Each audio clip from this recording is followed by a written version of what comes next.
past several decades, physicists have been trying to develop a theory of everything, a single unified theory that explains everything that happens in the universe.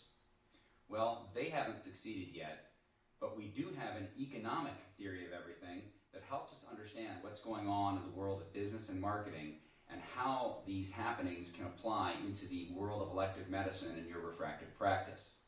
To help us understand, we need to go back 150 years to a time when the predominant economic activity going on in this country was farming.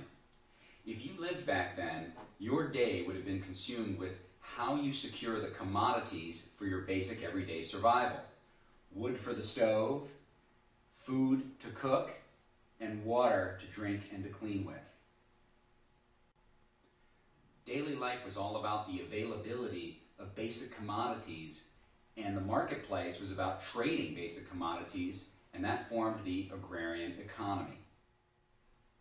In fact, 90% of the workforce back then worked on the farm. But in the mid-1800s, and since then, we've seen the rise of the industrial era. This is a period where now we had factories taking commodities and producing physical things, tangible goods that could be sold at market. With the industrial era became better tools and better implements for farmers who were able to produce more with less. In fact, you might have heard the term that maybe your grandparents moved from the farm to the factory. In fact, this is exactly what happened as you saw a migration of the workforce. People now working for companies producing physical things that could be sold at market. With factories came higher salaries and a rising living standard for most Americans. In fact, people were able to move beyond having to get those basic commodities and into the ability to purchase goods. And it was people like Henry Ford who worked to standardize methods of production and make the cost of producing and selling goods affordable for most people. The net result of this is the question went from where are we going to get today's food to how can I have one of those for my home? And at its peak, manufacturing employed 50% of our workforce. 1 out of every 2 people worked in a factory. But just as happened on the farm, factories became automated. Better machines, greater productivity. And by the time we hit the 1950s, we saw the emergence of a service-based economy, where for the first time the majority of the workforce was working in service-related activities, performed intangibly on demand at the behest of a customer. By the time the service economy hit its stride, many consumers already had one of everything. One house, one automobile, one dishwasher, one washer and dryer. The basic good needs have been met. You found more and more couples working with dual incomes now, making more money but also having less time. And what the service economy saw was the rise of people paying a fee for what they once did for free. If you think about it today, how many of us wash our own car, cut our own lawn, cut our own hair, make our own clothes? Those were activities that 50 and 100 years ago were commonplace to be done in the home. Today, they're outsourced. With rising productivity on the farm, in the factories, what we see today is that only 3% of our labor force works on the farm, producing more food than ever in the history of mankind, and only 12% of our workforce works in the factory. That means that more than 80% of us are working in the service sector and above. Dining out or going to restaurants is a great illustration of what's happening. 30 years ago, dining out was a rare event in this country, something people did typically maybe once a month. Today, the typical family eats at least 4 of its meals each week outside the home, and dining outside the home comprises a bigger percentage of a family's food budget.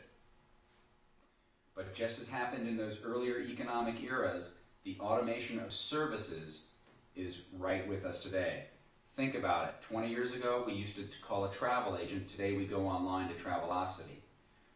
A couple decades ago, we'd go to a bank and visit a teller. Today, we use an ATM, automated teller machine, or do our banking online at home. And executives used to have secretaries take messages for them. Those secretaries have largely been replaced by voicemail. As these services become automated, become standardized, they become commoditized. They are less valued by the consumer. And in fact, consumers yearn for something more. They want to spend their money on something new and different that they can't already get. And it was this book by Pine and Gilmore, The Experience Economy, that really is the breakthrough that helps us understand exactly where our economy is going today and in the future. And to illustrate the experience economy at work, let's look at an activity that most of us partake in every day, and that is drinking of coffee. If you go to the port of San Francisco and were to open up one of those big burlap sacks coming in from Central America and looked at the value of the coffee beans in that sack, as a commodity, these beans are worth somewhere from 2 to 4 cents in terms of what they're valued as a cup of coffee. But if you take that same bean, you roast it, you grind it, and you package it, you create a physical packaged good as opposed to the commodity, the value of that cup of coffee now went up to about 10 cents, a 5-fold increase from the commodity level. Take that same coffee bean now, move it into a restaurant, diner, or cafe setting, and pay for the service of having a waiter or waitress brew it and serve you a cup of coffee, much like this one, and you'll pay $1, $1.50 for that privilege. Again, a 10 to 15-fold increase in the value going from the good to the service. But if you take that same basic commodity now, and arguably a better commodity, the Arabica bean, and you put it in an environment that creates a nice coffee drinking experience, you get the $4 cup of coffee, which is what Starbucks gave us. Again, a dramatic increase in value going from a couple pennies to $4. How did Starbucks do it? Well, that's a topic for another episode, but let's suffice it to say that when you go by a Starbucks, there's usually a line. And when you go by, especially in airports, the coffee stand next door, there usually isn't a line. And I got to tell you, I think it's more than just the coffee. But this is the progression of economic value at work, and this is just one example. We could look at birthday parties, we could look at chicken dinners, we can find hundreds of examples around us of people paying more for a better experience. And the coffee's pretty good too.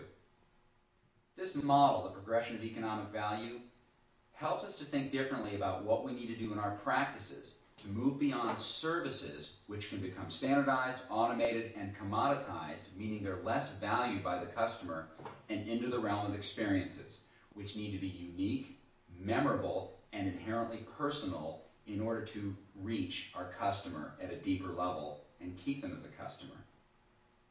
Ask yourself, what parts of your practice are ripe for turning from ordinary service to extraordinary experience?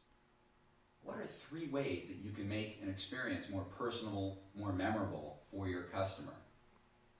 I'll give you one idea today.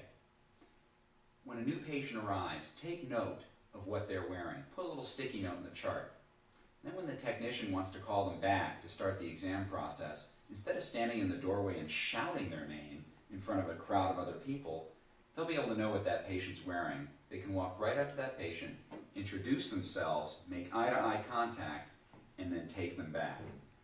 That welcoming experience right there will start to differentiate you from most other practices.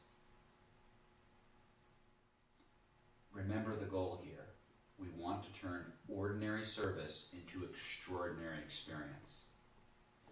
This is Shareef Mahdavi, your guide on the Premium Experience Network. Thank you for joining us today.